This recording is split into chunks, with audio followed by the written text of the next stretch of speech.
मीच आहे. हालेलुया. आपण बघत होतो प्रियांनो की येशूने त्याला म्हटले की मार्ग, सत्य आणि जीवन मीच आहे. मार्ग येशू आहे जो आपल्याला भेटला, मार्ग येशू आहे जो आपल्याला सापडला, मार्गाची ओळख आपल्याला झाली, मार्गामध्ये आपण उभे राहिलो, मार्ग आपल्याला दिसला, मार्ग आपल्याला दाखवला. पुढे आपण पाहिलं की सत्य, जर त्या मार्गावर तुम्हाला चालायचं आहे तर देवाच्या वचनावर आधारित तो सत्याचा आत्मा, जो पवित्र आत्मा आहे, तो तुम्हाला त्या मार्गावर घेऊन चालतो. हालेलुया. जे सत्य आहे त्या सत्यावर देवाचा आत्मा आपल्याला घेऊन चालतो. जसं योहानाच्या पत्रामध्ये आपण पाहिलं होतं की योहान म्हणतो की माझी लेकरं सत्याने चालतात, त्याच्यापेक्षा दुसरा आनंद मला कशानेच होत नाही. कारण एक ख्रिस्ती व्यक्ती, विश्वास व्यक्ती जो आहे तो देवाच्या मार्गामध्ये सत्याने चालणं फार गरजेचं आहे. आमेन. आता येशू म्हणतो की जीवन मी आहे. येशू काय म्हणतो? जीवन मी आहे. आता मला एक प्रश्न विचारायचा आहे प्रियांनो की जीवन जे आहे ते शरीरामध्ये असतं का आत्म्यामध्ये असतं? बघा, प्रत्येक व्यक्तीची दोन ओळख आहे. किती ओळख आहे? दोन.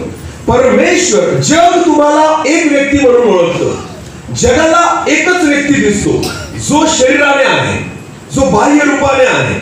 नीट लक्ष द्या वचनाकडे की जग ज्या वेळेस तुम्हाला ओळखतं. आता शिंदे सर म्हटल्यानंतर तुम्ही मला ओळखता कारण तुम्ही मला बाह्य रूपाने पाहिलेलं आहे. हालेलुया. मी कसा दिसतो, मी कसा, माझी हाईट किती आहे, या सर्व गोष्टी तुम्ही मला बघितलेल्या आहेत. म्हणून जर याच्यानंतर आपण एकमेकांना भेटलो तर तुम्ही ओळखून घ्याल की हा व्यक्ती कोण आहे. बरोबर आहे? कारण ही ओळख आहे, ही बाह्य रूपाची ओळख आहे. लक्षात घ्या, मनुष्याला फक्त एकच ओळख माहिती आहे, पण देवाला तुमच्या दोन ओळखी माहिती आहे. हालेलुया. परमेश्वर तुम्हाला फक्त बाहेरून नाही ओळखत, तर परमेश्वर तुम्हाला आतून पण ओळखतो. एक नवरा त्याच्या बायकोला बाहेरून ओळखतो, एक बायको तिच्या नवऱ्याला बाहेरून ओळखते. पण तुम्हाला माहिती का, तुम्हा दोघांना फक्त परमेश्वर आतून ओळखतो. आमेन. प्रत्येक व्यक्तीच्या दोन ओळखी आहेत. एक शारीरिक ओळख आणि दुसरी आहे आत्मिक ओळख.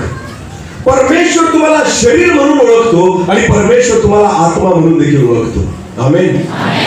शरीर हे फक्त एक माध्यम आहे त्या आत्म्याला घेऊन चालण्याचं. समजतंय तुम्हाला?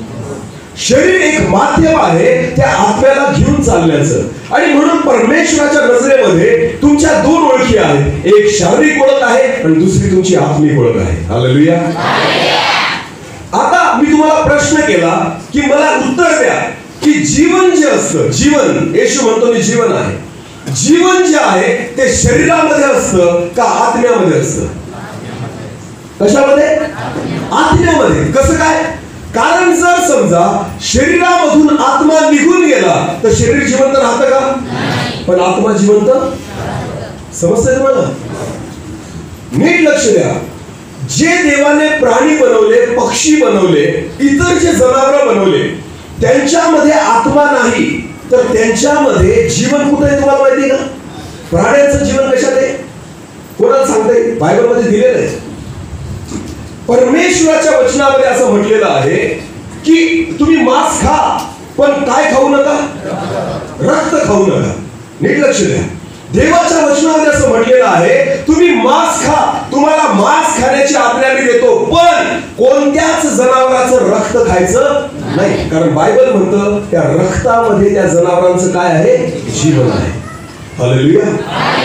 जनावरांचं जीवन रक्तामध्ये आहे, मनुष्याचं जीवन आत्म्यामध्ये आहे. हालेलुया. म्हणून जेव्हा एखादा प्राणी मरतो त्याचं जीवन तिथं संपून जातं. नीट लक्ष द्या. पण जेव्हा एक मनुष्य मरतो त्याचं जीवन तिथं संपत नाही, तिथून एका नवीन जीवनाला सुरुवात होते. तो फक्त एक जीवन सोडतो आणि दुसऱ्या जीवनामध्ये पदार्पण करतो. आमेन. कारण प्रत्येक व्यक्तीचे दोन भाग आहेत, एक शरीर आणि एक आत्मा. समजते तुम्हाला? म्हणून स्वर्गाच्या राज्यामध्ये प्राण्यांचा प्रवेश होणार कोणतंच जनावर जाणार, आपल्या म्हशी आणि गाई जाणार नाही. का? कारण त्यांचं जीवन जे आहे ते रक्तामध्ये आहे. तुम्हाला माहिती का? कोणताही प्राणी मेला तर त्याचं रक्त काय होतं? रक्त काय होतं? लगेच गोठून जातं. समजते तुम्हाला? घट्ट होऊन जातं रक्त. रक्तामध्ये जीवन जर नसेल तर रक्त घट्ट होतं. तुम्हाला माहिती का? तिथंच त्या प्राण्याचं जीवन संपून जातं. पण परमेश्वराने मनुष्याला ज्यावेळेस निर्माण केलं, शब्दाने नाही निर्माण केलं, तर बायबल असं म्हणतं परमेश्वराने मनुष्याला स्वतःच्या हाताने निर्माण केलं, प्रतिरूपाचं निर्माण केलं आणि जीवनाचा श्वास त्याच्यामध्ये फुंकला. हालेलुया. परमेश्वराने स्वतःचा जीवनाचा श्वास जो आहे तो त्याच्यामध्ये फुंकला. जो आत्मा देवामध्ये होता ना, तो आत्म्याचं प्रतिरूप सुद्धा परमेश्वराने त्याच्यामध्ये टाकलं. आमेन. येशूला जगाने शारीरिक रीतीने ओळखलं. नीट लक्ष द्या. बायबल देवाचं वचन आपण बरं सापडतं का बघू? योहान कृषी वर्तमान याचा पहिला अध्याय 18 वचन वाचा बरं पटकन. योहान कृषी वर्तमान याचा पहिला अध्याय आणि वचन 18. देवाला कोणीही कधीच पाहिले नाही. नीट लक्ष द्या. बायबल असं म्हणतं देवाला कोणीही कधीच पाहिले नाही. कारण देवाच्या वचनामध्ये असं लिहिलेलं आहे, देव आत्मा आहे. देव काय आहे? आत्मा दिसतो का? नाही. तुम्हाला शरीर दिसतंय माझं, आत्मा दिसत नाही. आत्मा कोणाला दिसत नाही. बायबल असं म्हणतं की देवाला कोणीही कधीच पाहिले नाही. का? कारण तो काय आहे? आत्मा आहे. वचनाकडे आज नीट लक्ष द्या प्रियांनो, कारण वचनातलं काही गोष्टी परमेश्वर आज आपल्याशी बोलत आहे, शिकवत आहे. बायबल असं म्हणतं देवाला कोणीही कधीच पाहिले नाही. कारण देव आत्मा आहे, त्या आत्म्याला तुम्ही डोळ्यांनी बघू शकत नाही. आता पुढे वाचा. जो एकुलता एक जन्मलेला, जो एकुलता एक जन्माला आला. कोण? बोला कोण? येशू. जो एकुलता एक जन्मलेला, देवपित्याच्या उराशी असतो, जो देवपित्याच्या उराशी छातीजवळ असतो, त्याने त्याला प्रगट केले, त्याने देवाला काय केलेले आहे? प्रगट केलेले आहे. हालेलुया. कसं काय प्रगट केलं? कारण येशू आत्मा रूपाने नाही आला, येशू देह रूपाने आला. आमेन. देवाला तुम्ही बघत नव्हते, देवाला आपण बघू शकत नव्हतो. मोशेने म्हटलं की हे परमेश्वरा, मला तुला बघण्याची इच्छा आहे. परमेश्वर म्हणतो कोणीच मनुष्य मला बघू शकत नाही. मनुष्यामध्ये तेवढी योग्यता नाही की मनुष्य परमेश्वराला बघू शकतो. नीट लक्ष द्या. कारण देव आत्मा आहे. हालेलुया. जी मनुष्याची इच्छा होती की देवाला बघावं, मनुष्य असा व्यक्ती आहे जो बघितल्याशिवाय विश्वास ठेवत नाही.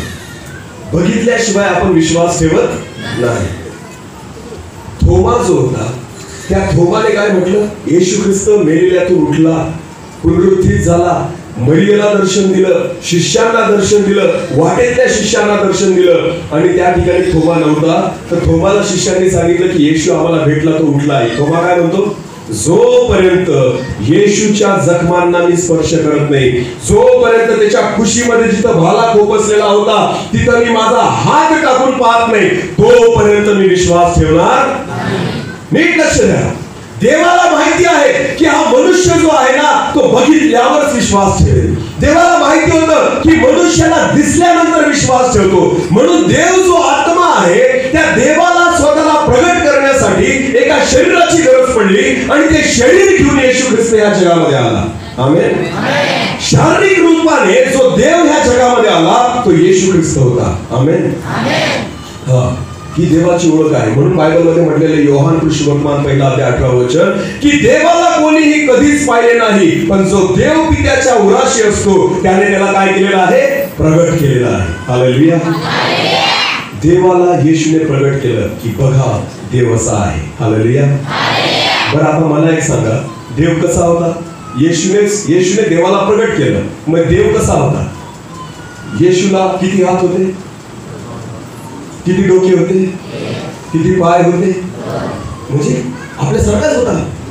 येशूला 4 हात नव्हते, 10 डोके नव्हते. याचा अर्थ काय होतो? जर बायबल म्हणतं की देवाला कोणी प्रगट केलं? कोणी प्रगट केलं? येशूने. कोणी प्रगट केलं? येशूने. परत वाचा सिस्टर देवाच्या. देवाला कोणीही कधीच पाहिले नाही. हा. जो एकुलता एक जन्मलेला हा. देव पित्याच्या उराशी असतो, हा. त्याने त्याला प्रगट केले. त्याने त्याला प्रगट केले. प्रगट करणं म्हणजे काय? दाखवणं. नीट लक्ष द्या. देवाला तुम्ही आणि मी पाहिलेलं नव्हतं. देवाला जगाने पाहिलेलं नव्हतं. अब्राहमाने सुद्धा परमेश्वराला पाहिलेलं नव्हतं. त्या देवाला स्वतःला प्रगट करण्यासाठी देवाने कोणाला पाठवलं? येशूला. बायबल असं म्हणतं येशूने देवाला काय केलं? प्रगट केलं. म्हणजे जसा येशू होता तसाच कोण आहे? देव आहे. हालेलुया. याचा अर्थ असा होतो, येशूला किती हात होते? आपल्याला किती आहे? येशूला किती पाय होते? आपल्याला किती आहे? येशूला किती डोके होते? आपल्याला किती आहे? याचा अर्थ देव येशू सारखाच आहे आणि आपण देव सुद्धा. हालेलुया. हालेलुया. परमेश्वराने तुम्हाला आणि मला त्याच्या प्रतिरूपाचं निर्माण केलेलं लक्षात घ्या. देव म्हणजे काही वेगळी गोष्ट नाही. परमेश्वराने बनवतानाच तुम्हाला त्याच्यासारखं निर्माण केलेलं आहे. हालेलुया. म्हणून ज्या वेळेस मनुष्याला निर्माण केलं त्यावेळेस देवाने जे त्याच्यामध्ये होतं ना ते श्वास रूपाने मनुष्यामध्ये टाकून दिलं. आमेन. नुसता मातीचा पुतळा बनवला आणि त्याला म्हटलं आता चालायला लाग, असं जरी देव बोलला असतं ना तरी मनुष्य चालायला लागला असता. समजतंय तुम्हाला? पण देवाने तसं नाही केलं. देवाने बाहेरून तर स्वतःसारखं बनवलं माणसाला, पण तुम्हाला माहिती का, जे आत होतं देवाच्या ते सुद्धा श्वास रूपाने फुंकून दिलं मनुष्यामध्ये. आमेन. श्वास कुठे असतो? श्वास कुठे असतो? आपल्या आतमध्ये. नीट लक्ष द्या. श्वास कुठे? मध्ये.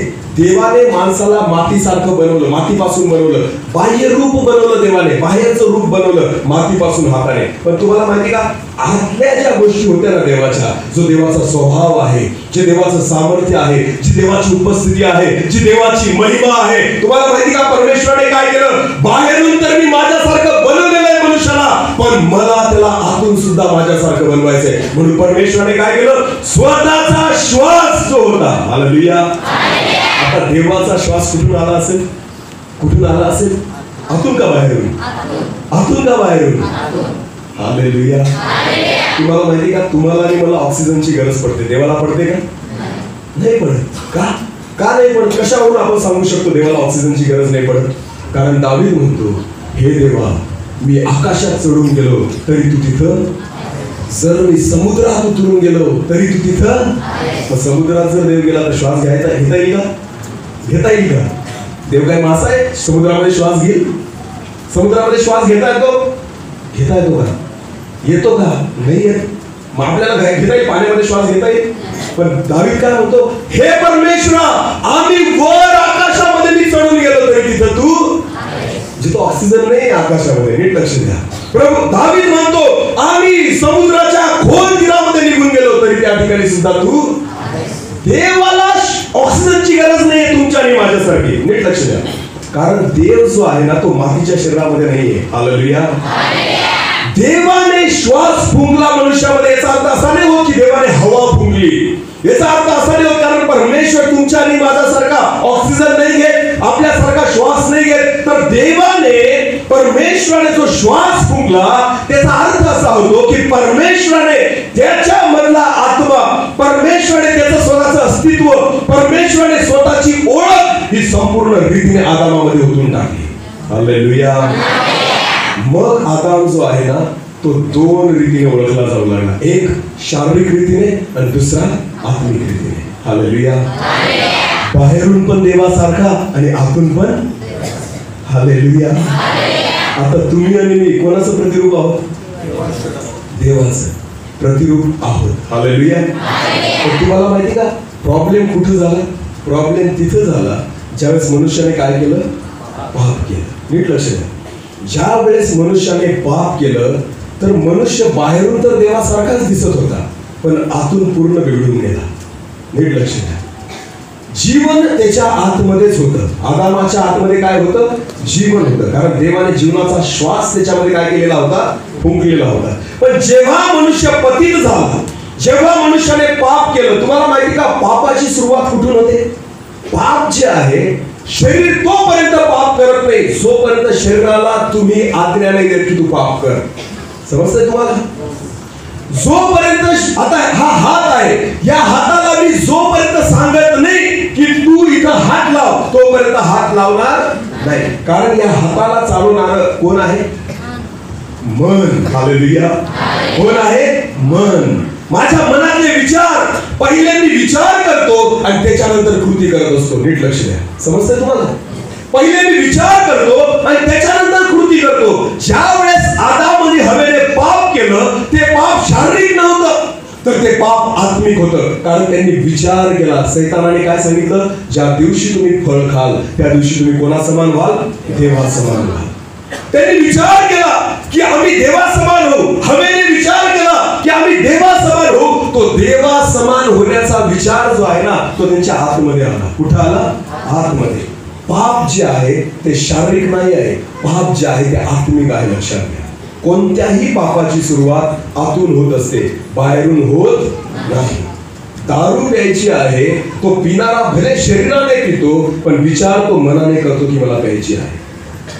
ठरवतो तो मनाने. व्यभिचार करणारा व्यक्ती जो आहे तो पाप शरीराने करतो, पण विचार पहिल्यांदा मनाने करतो. म्हणून येशू म्हणतो व्यभिचार फक्त हा नाही की तुम्ही शरीराने करता, तर व्यभिचार तो आहे जेव्हा एक पुरुष घाण नजरेने एखाद्या बहिणीकडे बघत असेल, तर बायबल म्हणतो, येशू म्हणतो त्यांनी व्यभिचार केलेला. का असं म्हटलं प्रभू? का असं म्हटलं प्रभू? वाईट नजरेने बघितलं त्यांनी तर तिला हात पण नाही लावला, त्याने तर तिच्याशी काही वाकडं तिकडे केलं नाही. मग का व्यभिचार झाला? अहो, यालाच म्हणतात आत्मिक व्यभिचार. याला काय म्हणतात? तुम्ही शरीराने व्यभिचार नाही केला, पण जो आत्मा तुमच्यामध्ये आहे ना, आणि जो आत्मा त्या व्यक्तीमध्ये आहे ना, त्या आत्म्याद्वारे तुम्ही त्या ठिकाणी व्यभिचार करता. म्हणून प्रभू येशू म्हणतो व्यभिचार म्हणजे हा नाही की शारीरिक आहे. जेव्हा एक व्यक्ती घाण नजरेने एखाद्या बहिणीकडे जर बघत असेल, तर त्याने तिच्याशी व्यभिचार केला आहे असं देवाचं वचन म्हणतं. हालेलुया. म्हणून पाप जे आहे ना ते आतून होतं. पाप जे आहे ना ते आतल्यामध्ये आहे. आणि जेव्हा आदामाने हवेने पाप केलं, जीवन त्यांच्यातलं संपून गेलं. हालेलुया.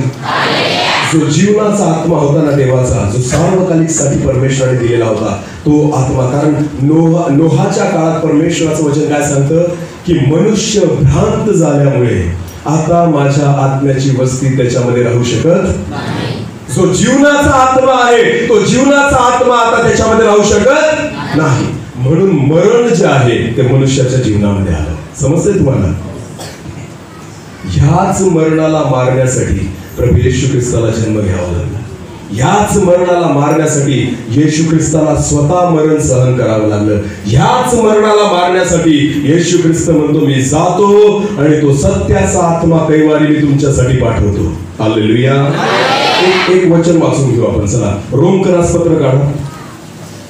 रोमकरास पत्र याचा 8वा अध्याय आणि 11 वचन वाचा बरं.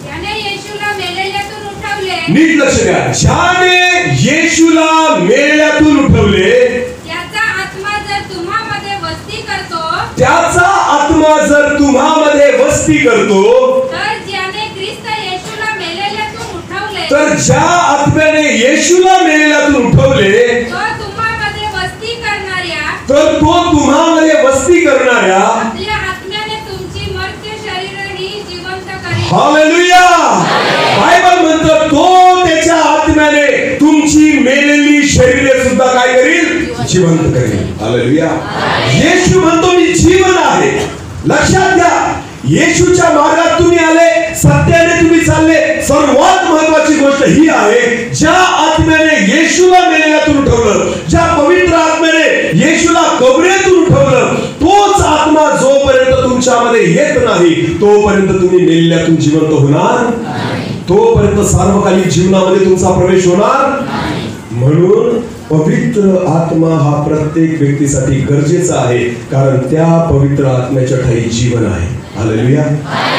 त्या पवित्र आत्म्याच्या ठाई काय आहे? हा पवित्र आत्मा काय माहिती का तुम्हाला? हा तोच श्वास आहे जो परमेश्वराने आदामामध्ये फुंकला होता. आमेन. हा तोच श्वास आहे जो परमेश्वराने एदन बागेमध्ये आदामामध्ये फुंकला होता. तोच आत्मा परमेश्वराने परत येशू ख्रिस्ताद्वारे तुम्हाला आणि मला दिलेला आहे. हालेलुया. हालेलुया. ठीक आहे. बाप्तिस्मा घेतला पाण्याचा, पवित्र आत्मा पण मिळाला. तुम्हाला माहिती का, पेंटिकॉस्टल मंडळी आपण म्हणतो आपण ना, पेंटिकॉस्टल मंडळी. पेंटिकॉस्टल मंडळी ही संकल्पना काय माहिती का तुम्हाला? की ज्यांना पवित्र आत्मा मिळालेला आहे, की जे पवित्र आत्म्याला मानतात, जे पवित्र आत्म्याला ज्यांनी ग्रहण केलेलं आहे, त्यांना आपण म्हणतो पेंटिकॉस्टल. बरोबर? की 50व्या दिवशी जसा पवित्र आत्मा उतरला तसा यांच्यावर पवित्र आत्मा उतरला. तुम्हाला एक सांगतो मी, जर आपण आत्मिक मंडळी आहोत, जर आपल्यामध्ये पवित्र आत्मा आहे, फरक नाही पडत की पवित्र आत्मा भेटला का नाही भेटला. नीट लक्ष द्या. पेंटिकॉस्टच्या दिवशी सर्व शिष्यांवर पवित्र आत्मा उतरला. त्याच्यानंतर सुद्धा अनेक लोकांवर पवित्र आत्मा उतरला आणि आता सुद्धा पवित्र आत्मा अनेकांवर उतरत आहे. समजतं तुम्हाला? इथं बसलेल्या अनेक लोकांच्या जीवनामध्ये पवित्र आत्मा आहे, पण पवित्र आत्मा आहे याच्याने पुरेसा होत नाही. एक वचन वाचू आपण. चला एक वचन काढू आपण. थेसलोनिकास पहिले पत्र, थेसलोनिकास पहिले पत्र याचा 5वा अध्याय, पहिले थेसलोनिक याचा 5वा अध्याय आणि 19 वचन. हा बस काय देवाचं वचन होतं, नीट लक्ष द्या. थेसलोनिकास पहिल्या पत्रामध्ये थेसलोनिका मंडळीला पौल काय म्हणतो? आत्म्याला विझू नका. याचा अर्थ आत्मा विझू शकतो. हालेलुया. बघा नीट लक्ष द्या. जी गोष्ट विझू शकते त्यालाच आपण म्हणू शकतो की विझवू नका. समजतंय तुम्हाला? पौल जर म्हणतो आहे की आत्म्याला विझवू नका, याचा अर्थ आत्मा विझू शकतो. हालेलुया. आता एक उदाहरण देतो मी तुम्हाला, नीट लक्ष द्या इकडं. समजा घरामध्ये एक दिवा लावला, दिवा समजतोय सर्वांना? दिवा पेटवला तर तो दिवा कशाने विझू शकतो मला सांगा? वाऱ्याने. कोणत्या वाऱ्याने? घरातल्या का बाहेरच्या? ज्या वेळेस एक दिवा आपण लावतो, मला सांगा, दिवा आपण ज्या वेळेस आपण लावतो त्यावेळेस जर समजा खिडकीतून वारा येत असेल तर आपण काय करतो? खिडकी काय करतो? लावून घेतो. किंवा त्या दिव्याला काय करतो? आपण आडोसा करतो की जेणेकरून तो येणारा वारा त्याला लागू नये, कारण त्याच्याने दिवा काय होऊ शकतो? विझू शकतो. तुम्हाला माहिती आहे, बायबल म्हणतं आत्म्याला विझू नका. पवित्र आत्मा आपल्यामध्ये पेटत आहे. पवित्र आत्मा ज्यावेळेस परमेश्वराने दिला ना, त्यावेळेस तो धगधगती आग आहे, तो पेटत राहतो, पेटत राहतो. तुम्हाला माहिती का, बऱ्याच लोकांचा पवित्र आत्मा का विझून जातो? कारण जगाची हवा त्यांना लागते. कशामुळे दिसतो? कारण जगाची जी हवा आहे ना ती तुम्हाला लागते. आत्मिक लोकांना सुद्धा जगाची हवा लागते. जगाकडे जेव्हा तुमचं लक्ष जातं, जगातल्या गोष्टीकडे जेव्हा तुम्ही मन घालतात, जगातल्या गोष्टींकडे जेव्हा तुम्ही चित्त देतात, लक्षात घ्या तुमच्यातला पवित्र आत्मा विझायला लागतो, कारण जगाची हवा त्या पवित्र आत्म्याला त्या ठिकाणी लागत आहे. हालेलुया. हालेलुया. म्हणून योहान जो होता बाप्तिस्मा करणारा, त्या योहानाने काय केलं की योहानामध्ये लहानपणापासून पवित्र आत्मा होता. तुम्हाला माहिती का, एक मात्र असा व्यक्ती आहे योहान येशू ख्रिस्तानंतर की जो आईच्या गर्भात असताना पासून पवित्र आत्म्याने भरलेला होता. माहिती तुम्हाला? अलिशिबा जी त्याची आई होती, बायबल असं सांगतं की जेव्हा तिच्या पोटामध्ये योहानाचा गर्भ होता आणि मरिया जी आहे ती मरिया तिला भेटण्यासाठी गेली, तर बायबल असं सांगतं की मरिया जशी त्या अलिशिबेसमोर येऊन उभी राहिली, अलिशिबा पवित्र आत्म्याने भरून गेली आणि पोटातल्या बाळाने उसळी मारली, कारण त्या बाळाला करून गेलं की उद्धार करण्याची आई माझ्यासमोर उभी आहे. हालेलुया. हालेलुया. योहान पोटामध्ये आहे तरी आत्म्याने ओळखतो आहे की येशू ख्रिस्ताची आई माझ्यासमोर, तो मधल्यामध्ये उडी मारतो आहे. हालेलुया. एक मात्र असा व्यक्ती होता योहान की जो आईच्या पोटात असताना पासून पवित्र आत्म्याने भरलेला होता.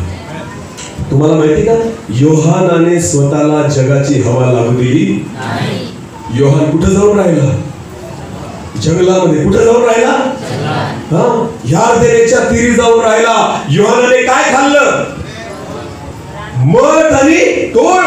योहानाचं खाद्य काय होतं? मध आणि टोळ. त्याने दुसऱ्या गोष्टी खाल्ल्या नाही ज्या तुम्ही आणि मी खातो. योहानाने कधी द्राक्षरस प्याला नाही, कधी दारूला हात लावला नाही, एखाद्या स्त्रीशी त्याने लग्न केलं नाही. सगळ्या गोष्टींपासून तो दूर राहिला. का माहिती का? जो आत्मा त्याच्यामध्ये पेटत होता ना, तो आत्मा विझायला नको. हालेलुया. अनेक गोष्टी आहेत जे आत्मा विझवू शकतात. नीट लक्ष द्या. अनेक तरुण पवित्र आत्म्याने भरले जातात, पण तुम्हाला माहिती आहे तुमच्या तरुणपणामध्ये जेव्हा घाण नजरेने तुम्ही एखाद्या बहिणीकडे बघता, तुमचा आत्मा विझायला लागतो, कारण जगाची हवा तुम्हाला लागायला लागते.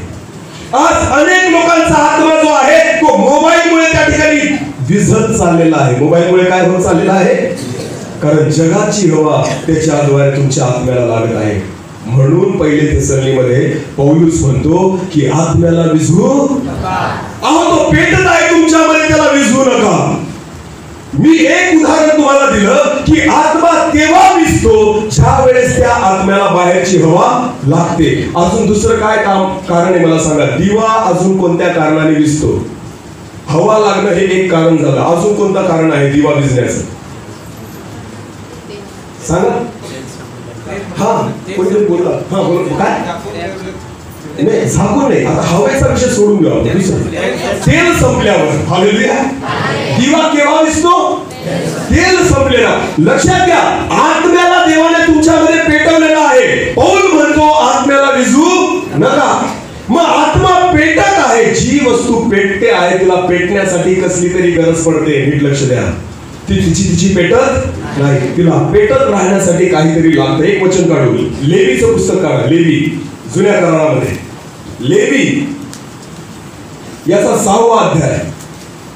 लेवीचं पुस्तक याचा 6वा अध्याय आणि 12 आणि 13 वचन वाचू आपण. लेवी 6, 12 आणि 13. वेदीवरील अग्नी तिच्यावर जळतच ठेवला, तो विझून देऊ नये म्हणून याजकाने त्याच्यावर रोज सकाळी लाकडे घालून तो पेटता ठेवावा आणि त्याच्यावर होम बली रचून शांतरपणाच्या चरबीचा होम करावा. अजून एखादं भाषांतर असेल कोणाकडे वाचावं मोठ्याने. वेदीवरील अग्नी हा, बघा नीट लक्ष द्या. जुन्या करारामध्ये याजक जे होते ते याजकांना एक आज्ञा दिली होती परमेश्वराने. काय आज्ञा दिली होती? की जी मंदिरामध्ये किंवा निवास मंडपामध्ये जी वेदी बांधलेली आहे, तर त्याला सांगितलं होतं याजकांना की वेदीवरील अग्नी काय करत ठेवावा? सदा जळत ठेवावा. हालेलुया. भले त्याच्यावर तुम्ही काही अर्पण करू नका, भले कोणी त्याच्यावर काही अर्पण केलं नाही तरी चालेल, पण 24 तास वेदीवरचा अग्नी कसा पाहिजे? जळत असलेला पाहिजे. तो विझायला नको. पुढे वाचा. तो विझू देऊ नये.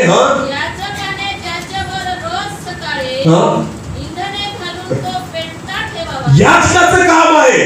नीट लक्ष द्या. परमेश्वराचे सेवक, देवाचे दास, माझ्याकडे बघा. परमेश्वराचं वचन या ठिकाणी सांगतं की याजकाने त्या वेदीवर रोज इंधन रचायचं आहे. हालेलुया. इंधन म्हणजे काय? लाकडं. इंधन म्हणजे काय? लाकडं. परमेश्वर पवित्र आत्मा देतो. परमेश्वर त्याच्या आत्म्याने तुम्हाला पेटवतो. परमेश्वर अनेकांना पवित्र आत्म्याचा अभिषेक देतो. ते का विसरून जातात माहिती का तुम्हाला? कारण याजक त्यांचं काम करत नाही. याजकांचं काम आहे त्या आत्म्याला पेटत ठेवण्यासाठी त्याच्यामध्ये इंधन घालत राहणं. हालेलुया. त्यांना विझू न देण्याचं काम देवाच्या दासांचं एक काम देऊ नाही का? हालेलुया. परमेश्वराचे सेवक, इकडे लक्ष द्या. परमेश्वराचे सेवक म्हणून लोक तुम्हाला सन्मान करतात, लोक तुमचा आदर करतात, लोक तुम्हाला देवा समान बघतात. लक्षात घ्या, परमेश्वर मेंढपाळाकडून हिशोब घेईल मेंढरांचं काय झालेलं आहे. जर एक आत्मा विझला याची कुठेतरी जबाबदारी देवाच्या दासांना स्वीकारावी लागेल, कारण तुम्ही कदाचित योग्य वेळी त्याच्यावर इंधन रचलं नाही. तुम्ही इंधन रचलं नाही म्हणून त्या ठिकाणी ती वेदी जी होती ती विझून गेली. बायबल स्पष्ट म्हणतं याजकांनी रोज सकाळी त्या वेदीवर काय रचायचंय? इंधन रचायचंय. कशासाठी? वाचा पुढे तेच वचन परत वाचा. याजकांनी याचकांनी रोज सकाळी त्याच्यावर इंधन घालून पेटता ठेवावा तो अग्नी जो आहे वेदीवरचा पेटता ठेवावा आणि त्याच्यावर होम बली रचून आणि त्याच्यावर होम बली रचून शांत अर्पणाच्या हा चरबीचा होम करावा. सर्वीचा नीट लक्ष द्या. तुम्ही जेव्हा पण प्रार्थना करतात का प्रार्थना नाही ऐकली जात? कारण आहे त्याच्या मागं अग्नी भिजलेला आहे. समजा टेबल, समजा हा टेबल ही वेदी आहे. ही काय आहे? वेदी आहे. या वेदीवर लाकडं रचलेले आहे. या वेदीवर एक बली अर्पण केलेला आहे. त्याचे मांसाचे तुकडे ठेवलेले आहेत. तो त्याचा जळणार नाही. त्याला जाळण्यासाठी काय लागेल? बोला, काय लागेल? आग लागेल. काय लागेल? आग लागेल. बऱ्याचदा आपल्या प्रार्थना नाही ऐकल्या जात. आपण देवाला हाक मारतो की हाक देवापर्यंत नाही पोहोचत. याचं एक कारण आहे, वेदी आहे, लाकडं पण आहे, पण त्याच्यामध्ये विस्तव नाही. म्हणून तुमची प्रार्थना देवापर्यंत पोहोचू शकत. ज्या वेदीवर आग जळत आहे ना, ती प्रत्येक प्रार्थना परमेश्वर ऐकतो. आमेन. धूप जो आहे, धूप जुन्या करारामध्ये धूप जाळला जायचा, बरोबर आहे ना? धुपाने काय होतो? वास येतो. धुपाने काय येतो? सुगंध येतो, बरोबर? परमेश्वराने सांगितलेलं होतं अहरोनाला की तू धूप जाळायचा पवित्र स्थानामध्ये. काय जाळायचा? धूप जाळण्यासाठी सुद्धा काय लागतो? अग्नी लागतो. काय लागतो? धूप त्याचा वास देत तो जेव्हा जळतो ना, तेव्हा त्याचा वास वरपर्यंत जातो. तुम्हाला माहितीये धूप काय आहे? माहितीये तुम्हाला? धूप ही आराधना आहे. धूप काय आहे? जेव्हा तुम्ही गीतं म्हणतात ना, काय तुमच्या आराधनेचा धूप वरपर्यंत जातो? तो का नाही वर जात माहिती का? कारण आग भिजलेली आहे. काय भिजलेली आहे? पवित्र आत्म्याची जी आग आहे ना, ती भिजलेली आहे. म्हणून आपल्या आराधनेचा धूर वरपर्यंत जात, आपल्या प्रार्थना ऐकल्या जात नाही. म्हणून याचकांना त्या ठिकाणी सांगितलेलं होतं, वेदीवरचा अग्नी जळतच ठेवावा, तो विझू देऊ नये. कोणत्याही क्षणी तुम्ही प्रार्थना केली तरी ती ऐकली जाईल, फक्त आग जळत असली पाहिजे. कोणत्याही क्षणी तुम्ही देवाला हाक मारली, परमेश्वर तुमची हाक ऐकेल. फक्त एक अट आहे की आत्मा जळत असला पाहिजे. जर आत्मा विझून गेला, तुम्ही कितीही हाक मारली तरी परमेश्वर ती ऐकणार नाही. शमशोन माहिती का? शमशोन काय होता? पहिलवान होता. शमशोन काय होता माहिती ना? पहिलवान. हा, इतकी ताकद होती शमशोनामध्ये की सिंहाला सुद्धा उभं फाडून टाकलं होतं शमशोनाने. माहिती ना तुम्हाला? ही ताकद कोणी दिलेली होती त्याला? त्याच्यामध्ये पवित्र आत्म्याची आग होती. शमशोनामध्ये काय होती? पवित्र आत्म्याची. बायबल असं सांगतं, जेव्हा पवित्र आत्मा शमशोनावर झडप टाकायचा. काय टाकायचा? झडप टाकायचा. तो असे काम करायचा जे कोणाला शक्य नव्हते. काय पकडले होते एकदा शमशोनाने? आठवलं? कोल्हे. काय पकडले ते? साधं कुत्र पकडून दाखवा. आपल्याला कुत्र सुद्धा सापडणार. तो काय पकडायला गेला होता? किती कोल्हे पकडले? 300. हालेलुया. पकडले तर पकडले. काय केलं अजून त्याने? आठवतं? 2-2 जोड्या केल्या कोल्ह्यांच्या आणि एकमेकांची शेपूट एकमेकांना बांधली. वा रे वा. आपल्याला कुत्र सुद्धा हात लावू देत. आणि शमशोन काय करतोय? कोल्ह्यांना पकडतो आणि 2 जोड्या करून एकमेकांची शेपूट एकमेकांना बांधतो आणि त्याच्यामध्ये मशाल ठेवतो आणि तिला पेटून देतो. हालेलुया. अशा किती कोल्ह्यांना पकडलं? 300 कोल्ह्यांना. तुम्हाला माहिती का? ही ताकद शमशोनामध्ये नव्हती. जी पवित्र आत्म्याची आग त्याच्या जीवनामध्ये होती ना, त्याच्याद्वारे शमशोन त्या गोष्टी करत होता. हालेलुया. शमशोनाला माहिती होतं मी काहीही करू शकतो, कारण देवाची उपस्थिती आणि पवित्र आत्म्याची उपस्थिती माझ्यामध्ये आहे. हालेलुया. जेव्हा पवित्र आत्मा त्याच्यावर झडप टाकायचा, पलिष्ठी लोकांना कचऱ्यासारखं मारून टाकलं होतं शमशोनाने. समजतंय तुम्हाला? कारण त्याच्यामध्ये पवित्र आत्म्याची आग होती. त्याला वाद्यांनी बांधलं, तारांनी बांधून ठेवलं होतं त्याच्या होणाऱ्या बायकोने की याला मारून टाकू. जसं एखादा धागा तोडतात ना, तसे तार तोडून तो कडाकड त्या ठिकाणी उठला. का माहिती का? कारण पवित्र आत्म्याची आग त्याच्या जीवनामध्ये होती. हालेलुया. जोपर्यंत आग पेटत होती, शमशोन अद्भुत कार्य करत होता. जोपर्यंत आग पेटत होती, शमशोन सिंहाला मारत होता, कोल्ह्यांना पकडत होता, बलिष्ठी लोकांना मारत होता. पण बायबल असं सांगतं, ज्यावेळेस शमशोनाने पाप केलं, देवाने सांगितलं होतं की तू नाझीर आहे, शेवटपर्यंत आपल्या डोक्याच्या केसाला वस्तारा लावायचा नाही, कारण तू देवाचा निवडलेला नाझीर आहे. पण देवाची आज्ञा शमशोनाने मोडली आणि त्याचे केस त्याच्या बायकोने कापून टाकले. बायबल असं म्हणतं, जेव्हा त्याला दोरींनी बांधलं गेलं, त्या खाटेवर तो झोपलेला असता, त्याला बांधलं गेलं आणि त्या ठिकाणी त्याची बायको ओरडली, उठा, फलिस्ती लोक आलेले आहेत. शमशोन परत पहिल्यासारखा उठायला गेला, पण शमशोन विसरून गेलेला होता की वेदीवरची आग विझलेली आहे. त्याने आत्म्याला विझवून टाकलेला आहे. बायबल असं सांगतं, शमशोन उठू शकला नाही, शमशोन ते दोर तोडू शकला. आणि त्याच्यानंतर जी शमशोनाची दशा झाली, त्याचे दोघं डोळे फोडले गेले आणि त्याला नाच तमाशा करण्यासाठी त्या ठिकाणी ठेवलं गेलं. आठवतं तुम्हाला? जेव्हा पवित्र आत्म्याची आग विझून जाते, तुम्हाला माहिती का, तुमचं जीवन तुमच्यामध्ये विझून जातं. पवित्र आत्म्याची आग विझून जाते, ते सामर्थ्य विझून जातं. शमशोन आला तिथं, ते लोक थट्टा करायला लागले, टिंगल करायला लागले, नाचायला लावायला लागले आणि शमशोन त्यांचं मनोरंजन करत होता. शमशोनाला पश्चाताप झाला की प्रभू, मी चुकलो आहे. शमशोनाने काय केला?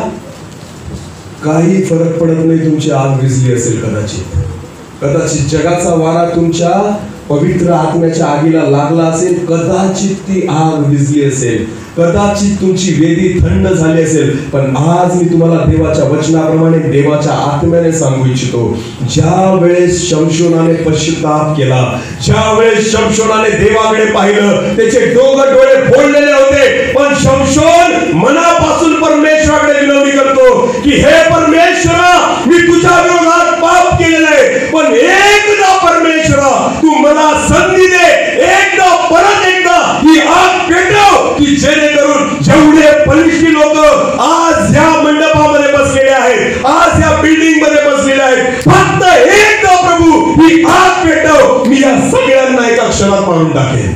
Hallelujah, hallelujah. शमशोनाने एका मुलाला सांगितलं, ज्या खांबावर ही बिल्डिंग उभी आहे, मला त्या खांबापर्यंत घेऊन जा.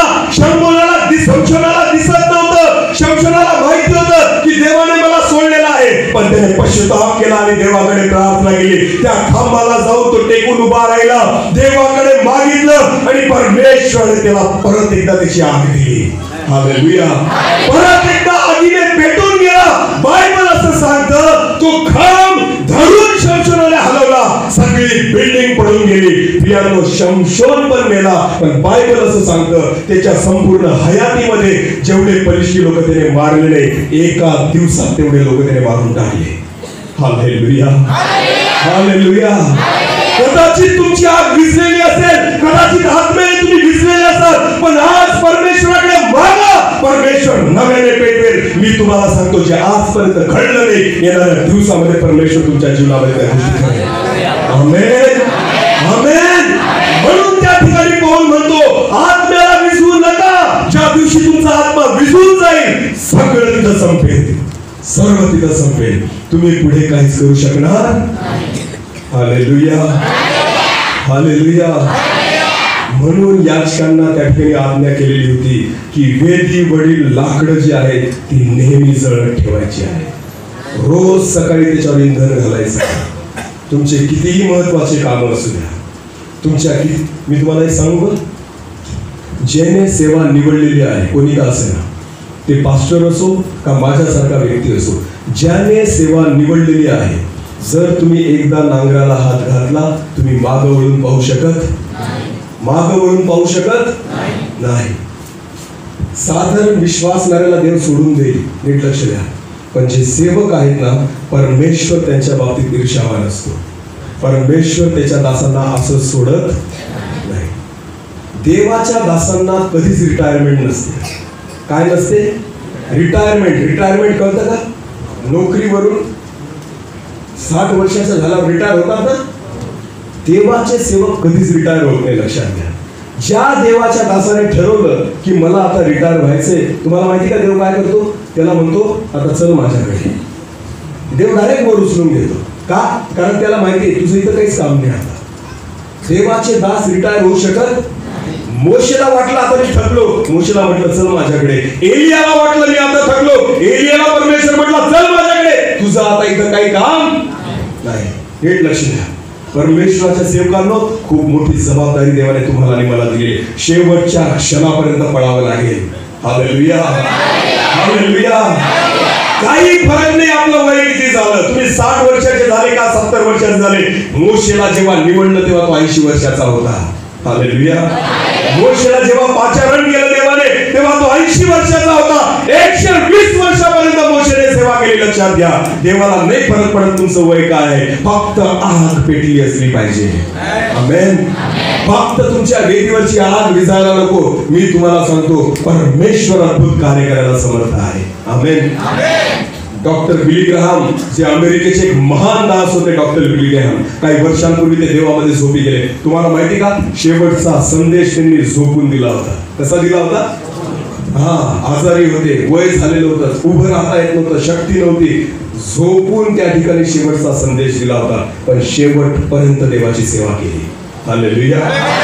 शेवटपर्यंत प्रभूची सेवा केली. ज्यांनी सेवा निवडली आहे आणि ज्यांना देवाने सेवा दिलेली आहे, तुम्ही स्वतःहून परमेश्वराची सेवा सोडू शकत नाही.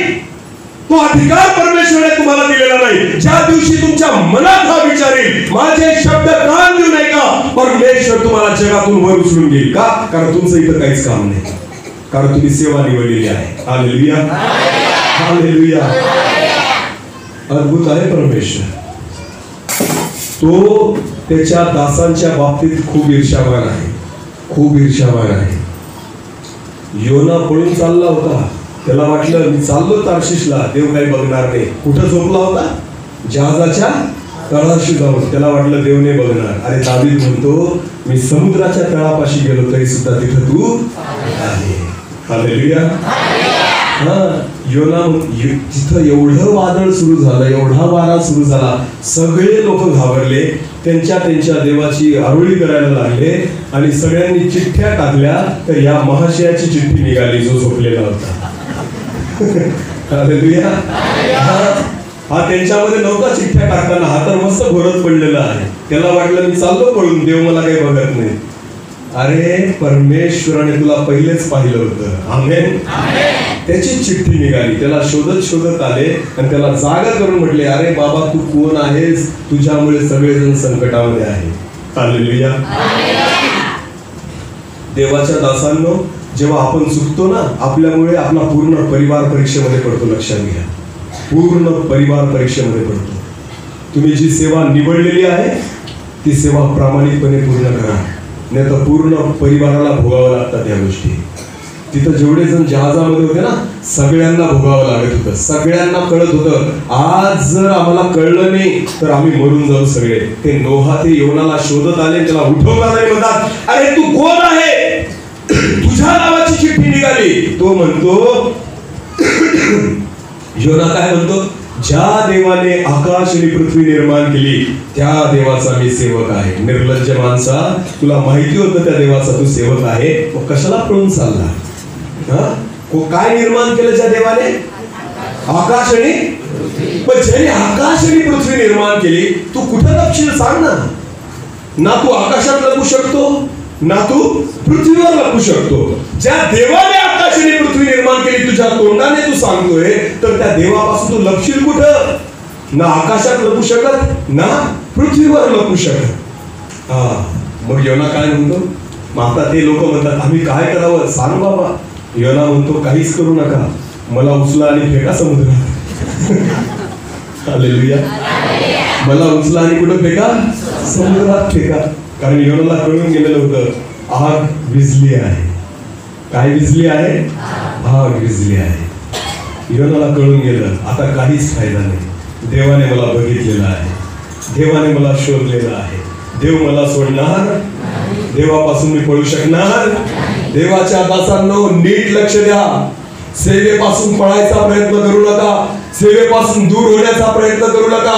कदाचित तुम्ही मंडळीचे वडील असाल, कदाचित अध्यक्ष असाल, कदाचित खजिनदार असाल, कोणतीही सेवा प्रभूने तुम्हाला दिलेली असेल मला नाही माहिती, पण लक्षात घ्या, ज्या सेवेसाठी प्रभूने तुम्हाला उभं केलेलं आहे, जर तुम्ही स्वतःहून त्या सेवेपासून पळण्याचा प्रयत्न कराल, तीच दशा होईल जी योनाची त्या ठिकाणी झाली.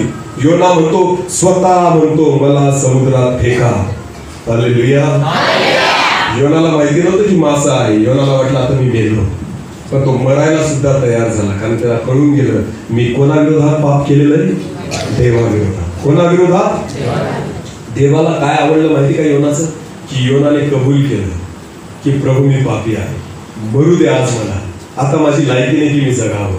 त्याने प्रार्थना नाही केली, त्याने देवाला हे नाही मागितलं की यांना वाचव, वादळ शांत कर. नाही, तो फक्त म्हटला मला उचलून समुद्रात फेका.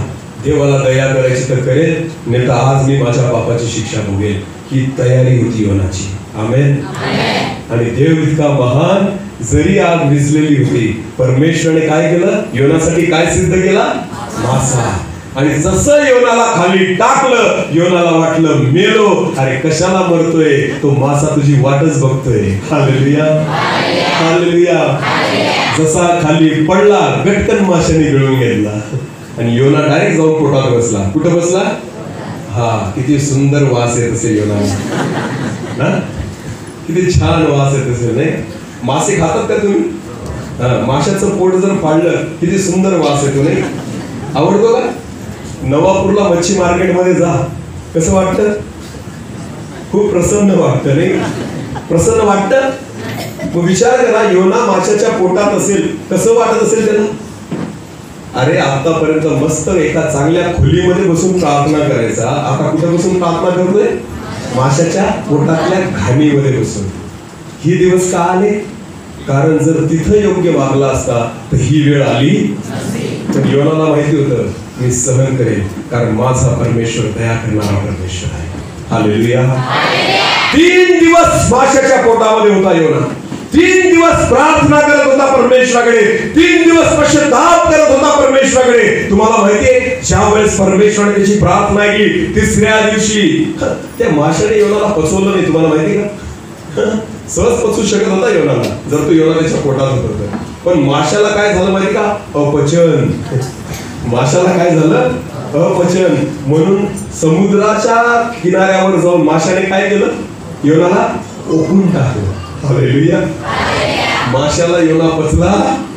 अहो, देवाचे दास कोणालाच पचत नाही. जगातले किती महारथी येऊ द्या, ते म्हणतील ना आम्ही असं करू तसं करू, त्यांना म्हणा हे आम्हाला मासा पचू शकला नाही, तू कशात बसतो? हालेलुया. कोणाला कितीही धमक्या देऊ द्या, काही फरक पडत नाही. तुम्ही देवाचे अभिषिक्त आहात, लक्षात घ्या. जर कोणी तुम्हाला स्पर्श करेल, येशू म्हणतो, बायबल म्हणतं, देव म्हणतो, तो माझ्या डोळ्याच्या बुबुळाला स्पर्श करेल. आमेन. काही फरक पडत नाही कोणी काय म्हणतं, कोणी किती विरोध करतो, कोणी किती छळ सताव करतो. तुम्हाला मी सांगतो, देवाचे दास रस्त्यावर पडलेले नाही. मासा पचू शकला नाही त्या योनाला. 3 दिवस पोटामध्ये होता, योनाला काहीच झालं नाही. तिसऱ्या दिवशी मासा गेला आणि त्याला म्हणतो एकदाचा निघ बाहेर, मला दुसरं पण काही खाता येत नाही तुझ्यामध्ये. 3 दिवस मी पण उपाशी आहे, तुला खाऊन पण माझा काही फायदा झाला नाही. तो म्हणतो तुझ्यामुळे 3 दिवस मला पण उपवास करावा लागला, एकदाचा ओकून टाकतो तुला. हालेलुया. देवाच्या दासांनो, टेन्शन घेऊ नका. जग काही म्हणू द्या, मी तुम्हाला सांगतो, मासाने पचू शकला दासांना, जग काय पचवेल? Hallelujah, hallelujah. एका देवाच्या दासाने खूप सुंदर सांगितलं होतं, म्हणे ख्रिस्ती लोक ढेकणासारखे असतात. नीट लक्ष द्या, ख्रिस्ती लोक ढेकणासारखे असतात. ढेकून माहिती का? तुम्ही काय म्हणतात मावशी भाषेत? ढेकूनच ना, समजतं ना? तर ढेकणासारखे असतात ख्रिस्ती माणसं. जेवढे माराल तेवढे अधिक पैदा होतात.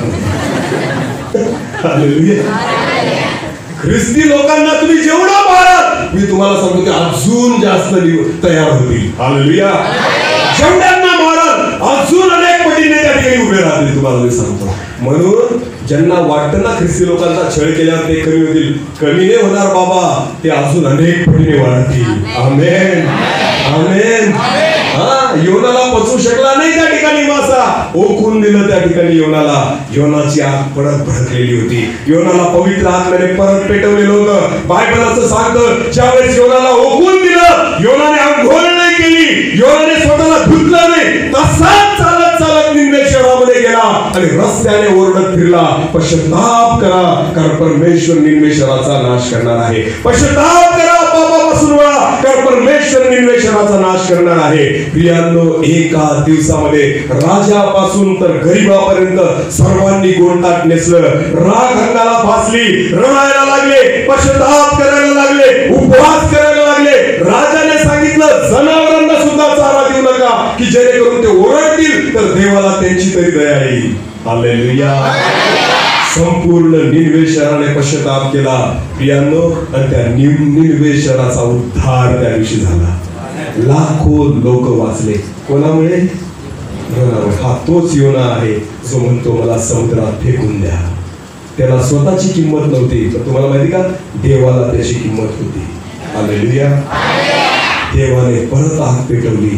योनाने ते केलं जे कधी झालेलं होतं. एका दिवसात लाखो लोकांचा उद्धार झाला. आमेन. तुम्हाला माहिती, आज अनेक लोकांची आग विझलेली आहे. मी तुम्हाला सांगतो, आज पश्चाताप करा. प्रभूला म्हणा, प्रभू परत एकदा पेटव, प्रभू परत एकदा आग पेटव, परत एकदा तो पवित्र आत्मा आमच्यावर येऊ दे, परत एकदा ती अग्नी दे, की जेणेकरून आजपर्यंत जे पाहिलं नाही ते आम्ही पाहू, आजपर्यंत जे केलं नाही ते आम्ही करू, आजपर्यंत जे अनुभव नाही ते आम्ही अनुभव करू. प्रभू त्या पवित्र आत्म्याच्या अग्नीने आज आम्हाला पेटव, की जेणेकरून अद्भुत गोष्टी आमच्या जीवनाद्वारे होताना आम्ही पाहू. आमेन. आमेन. म्हणून देवाचं वचन म्हणतं, आगीला विझू देऊ, देवाच्या आत्म्याला विझू देऊ, कारण त्या आत्म्यामध्ये जीवन लपलेलं आहे. हालेलुया. त्या आत्म्यामध्ये जीवन लपलेलं आहे. जो आत्मा ज्या आत्म्याने येशूला मेलेल्यातून उठवलं, बायबल म्हणतो तो आत्मा जर तुमच्यामध्ये असेल तर तुम्ही मेले तरी तो आत्मा तुम्हाला जिवंत करेल. आमेन. मार्था आणि मरियाला येशू ख्रिस्त म्हणतो, पुनरुत्थान आणि जीवन मीच आहे. हालेलुया. पुनरुत्थान आणि जीवन मीच आहे. म्हणून लाजर मेलेला आहे, टेन्शन घेऊ नको, तो लगेच उठून बसेल, कारण जीवन त्याच्या समोर उभं आहे. आमेन. हालेलुया. म्हणून प्रियांनो, विचार करा की परमेश्वराने तुम्हाला मरण्यासाठी नाही तर सार्वकालिक जीवन जगण्यासाठी निर्माण केलेलं आहे. हालेलुया. चुकलोय आपण, प्रत्येक जणाने पाप केलंय आणि देवाच्या गौरवाला उणं पडले. लक्षात घ्या, देवाच्या आत्म्याला आपण स्वतः विझवलेलं आहे. एक तर जगाच्या हवेमुळे, आणि दुसरं आपण स्वतः त्याच्यात इंधन घातलं नाही. त्या आत्म्याची काळजी घ्या. त्याला पेटवण्यासाठी वचनाची गरज आहे, त्याला पेटवण्यासाठी प्रार्थनेची गरज आहे, त्याला पेटत राहण्यासाठी आत्मिक गोष्टींची गरज आहे. तुम्हाला मी सांगतो, जर शेकोटी केली, 4 लाकडं आपण ठेवतो एकावर एक आणि त्या ठिकाणी आग पेटवतो. जर त्या 4 लाकडांमधून 1 लाकूड बाजूला काढून ठेवून दिलं तर ते जळेल का? नाही जळणार. ते थोड्या वेळातच काय होईल? विझून जाईल. अनेक लोक म्हणतात मी एकटा प्रार्थना करतो, एकटा माझ्याद्वारे परमेश्वर, काहीच होऊ शकत नाही एकट्याने. तुम्हाला संगतीची गरज आहे. हालेलुया. तुम्हाला मंडळीची गरज आहे, तुम्हाला सहभागितेची गरज आहे, तुम्हाला देवाच्या लोकांची गरज आहे. जेव्हा सगळे जळलेले जळत असलेले लाकडं एकत्र येतात, आगीचं प्रमाण अजून वाढायला लागतं. आमेन. आमेन. जर तुम्ही पेटलेले आहात तर विचार नका करू की मी याच्या सोबत नाही जाणार, त्याच्या सोबत नाही जाणार. उलट मी म्हणतो, जे सर्व पेटलेले आहेत ते एकत्र या. तुमच्याद्वारे असा वनवा पेटेलला मी तुम्हाला सांगतो, संपूर्ण जग देवाच्या राज्यामध्ये येऊन जाईल. हालेलुया. हालेलुया. आज परमेश्वराला गरज आहे अशा आगीने पेटलेल्या लोकांची, पवित्र आत्म्याने पेटलेल्या लोकांची. आपल्यासाठी चांगलं आहे प्रियांनो, ती आग विझू देऊ नका, कारण त्या आगीमध्ये जीवन आहे. हालेलुया. म्हणून बायबल म्हणतं, येशू म्हणतो, जो कोणी माझा विश्वास ठेवेल तो मेला असला तरी जगेल, कारण माझा आत्मा, पुनरुत्थानाचा आत्मा, जीवनाचा आत्मा त्याच्यामध्ये वास करेल. आमेन. तो मरू शकणार तर तो मेला असला तरी जगेल. लक्षात घ्या, हे ते जीवन आहे जे जीवन प्रभूने तुम्हाला आणि मला दिलेलं आहे. म्हणून प्रभू म्हणतो, हाताने ह्या गोष्टी तुम्ही विझवू नका. रोज त्याच्यामध्ये इंधन घालत राहा. रोज त्या वेदीवरचा अग्नी जळत ठेवा, की केव्हाही अर्पण आलं त्याच्यावर तरी ते जळून भस्म होईल आणि त्याचा सुवास जो आहे तो परमेश्वरापर्यंत जाईल. आमेन. तुम्ही कुठेही देवाला हात मारिला, देव तुमच्यासाठी लगेच प्रार्थना ऐकेल आणि धावत येईल. कशासाठी? जर तुमची अग्नी जळत असेल, त्या वेदीवर तुम्ही काही चढवा, लगेच परमेश्वराला मान्य होईल. हालेलुया. पण आग जर विझलेली असेल ना, ते अर्पण जे आहे ना, मला सांगा, मांसाचा तुकडा जो वेदीवर ठेवला, जर त्याला लवकर आग लावली नाही तर काही वेळामध्ये त्या मांसापासून काय यायला लागेल? वास यायला लागेल. काय यायला लागेल? वेळेवरच ते मांस त्या ठिकाणी भाजलं पाहिजे, वेळेवरच त्याला अग्नी लावला पाहिजे, नाही तर त्याच्यातून दुर्गंध यायला लागेल. नीट लक्षात घ्या. तुम्ही काय प्रार्थना करता, तुम्ही किती देवाकडे ओरडता, ती प्रार्थना तोपर्यंत देव ऐकणार नाही जोपर्यंत तुमची आग पेटत नाहीये. लक्षात घ्या वेदीवरची. पण जेव्हा आग पेटेल ना, लगेच परमेश्वरापर्यंत तुमची प्रार्थना जाईल. हालेलुया. एलिया नुसतं बोलायचा, काय? आकाश बंद हो, बंद झालं. आकाश उघडून जाओ, उघडून गेलं. कसे काय हे चमत्कार होते तुम्हाला माहिती का? कारण त्यांची आग सदा पेटत असायची. सदा एक क्षण सुद्धा त्यांनी त्यांची आग विझू दिली नाही. म्हणून जी प्रार्थना केली, प्रत्येक प्रार्थना देवाने त्या ठिकाणी ऐकली. एकही प्रार्थना फेल गेली नाही. तीच आग, तोच पवित्र आत्मा, तोच जीवनाचा आत्मा, देवाची इच्छा आहे तुमच्यामध्ये असावा. ज्या येशूवर तुम्ही विश्वास ठेवतात ना, तो येशू म्हणतो, मार्ग, सत्य आणि जीवन मीच आहे. हालेलुया. मार्ग पण तोच आहे, वचन सत्य पण तोच आहे, आणि जीवन म्हणजे पवित्र आत्मा सुद्धा तोच आहे, ज्याच्याद्वारे तुम्हाला सर्व काही मिळेल. डोळे झाकू, यावेळेस आपण प्रार्थनेमध्ये जाऊ. आज परमेश्वराकडे आपण मागू की प्रभू पेटव आम्हाला प्रत्येकदा. प्रभू तुझी आत्म्याची आग पेटव. आज प्रत्येक जण परमेश्वराकडे मागा प्रियांनो. आज रणा प्रभूकडे, पश्चाताप करा, त्या शमशोनासारखं परमेश्वराकडे या आणि प्रभूला म्हणा, प्रभू आम्ही स्वतः ही आग विझवलेली आहे. आम्ही जगामध्ये गेलो म्हणून ही आग विझली आहे, आणि इंधन टाकलं नाही म्हणून ही आग विझलेली आहे. जगी गोष्टींमुळे आमची आग विझलेली आहे. आमचे विचार जगामध्ये गेले म्हणून आमची आग विझलेली आहे. पण आज परत एकदा आम्हाला पेटव, पेटव माझ्या देवा, की जेणेकरून परमेश्वर पिता आमची प्रार्थना तुझ्यापर्यंत येईल. ते जीवन जे तुझ्या आत्म्यामध्ये आहे, ते जीवन आमच्यामध्ये येईल. यासाठी तू आमच्यावर कृपा कर. धन्यवाद ईश्वर, धन्यवाद पिता, तुझी स्तुती करतो. Hallelujah. Thank you Jesus, thank you Jesus. परमेश्वर की पवित्र वेदी पर अपने हृदय को भेंट चढ़ाता हूँ. परमेश्वर की पवित्र वेदी पर अपने हृदय को भेंट चढ़ाता हूँ. मेरे सारे हृदय से, मेरे सारे हृदय से मेरे प्रभु की महिमा हो, मेरे यीशु की महिमा हो.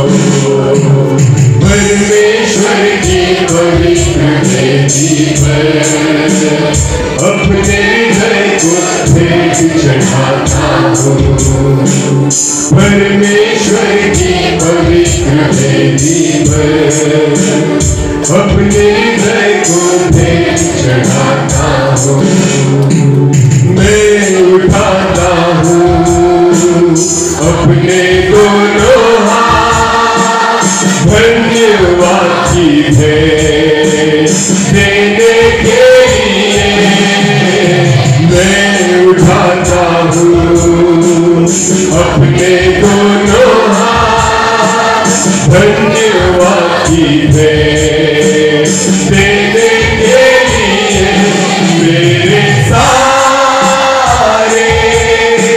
हृदय से, मेरे सारे हृदय से मेरे प्रभु की महिमा हो, मेरे यीशु की महिमा हो. परमेश्वर की पवित्र वेदी पर अपने हृदय को भेंट चढ़ाता हूँ. परमेश्वर की पवित्र वेदी पर अपने हृदय को मेरा परमेश्वर तू मेरा सहारा तेरा वचन मेरे लिए ज्योति मेरा परमेश्वर तू मेरा सहारा तेरा वचन मेरे लिए ज्योति मेरे सारे हृदय से मेरे सारे हृदय से मेरे प्रभु की महिमा हो मेरे यीशु की महिमा हो मेरे राजा की महिमा हो मेरे यीशु की महिमा हो हालेलुया। ओ प्रभु आज तेरे बेटी पर उनका जीवन समर्पित करते हुए बाबा कि हाथ ले लिया है परमेश्वर करोगे बेटा परमेश्वर पिता तुझे हाथ में की हाथ बेटा प्रभु कि खेले कर परमेश्वर अभी क्या गोष्टी होगा प्रभु हाथ वर झाले नाही अभी ते बघू हाथ वर पाहिले परमेश्वर पिता थैंक यू जीसस हालेलुया प्रभु स्वर्ग उघड आणि पवित्र आत्म्याची आवाज उतरू परमेश्वर पिता और हिला पश्चात थैंक यू जीसस पवित्र आत्मा भर करते रहो वर्ष कर भर तुझा मिले परमेश्वर पिता thank you Lord thank you Jesus thank you Jesus hallelujah hallelujah come Holy Spirit come in the name of Jesus God hallelujah thank you Jesus thank you Lord धन्यवाद यीशु धन्यवाद पिता thank you Lord thank you Jesus hallelujah thank you Lord धन्यवाद धन्यवाद यीशु thank you Jesus hallelujah आभार मानतो प्रभु धन्यवाद देतो बाबा परत एकदा पेटवलं प्रभू परत एकदा ती आग आम्हाला दिली परमेश्वरा टाळ्या वाजूया प्रभूसाठी आपण टाळ्या वाजूया परमेश्वरा धन्यवाद पिता हालेलुया थँक यू जीसस धन्यवाद येशू धन्यवाद धन्यवाद धन्यवाद माझा देवा या 3 दिवसांमध्ये परमेश्वरा जी तुझी वाणी आमच्या कानावर पडलेली आहे परमेश्वर पिता आम्ही प्रार्थना करतो की आज तुझं येणं होईपर्यंत पेटत राहू दे परमेश्वर पिता की विजू देऊ नको परमेश्वर पिता तर तुझं येणं होईपर्यंत आम्ही पेटत राहावं आणि तुझं गौरव करत राहावं असं होऊ दे प्रभू धन्यवाद येशू धन्यवाद पिता प्रार्थना की स्वागत सर्व आदर मान महिमा गौरव सन्मान तुला देतो प्रार्थना येशू प्रभू तुझ्या पवित्र आणि गोड नावाने मागितली आमेन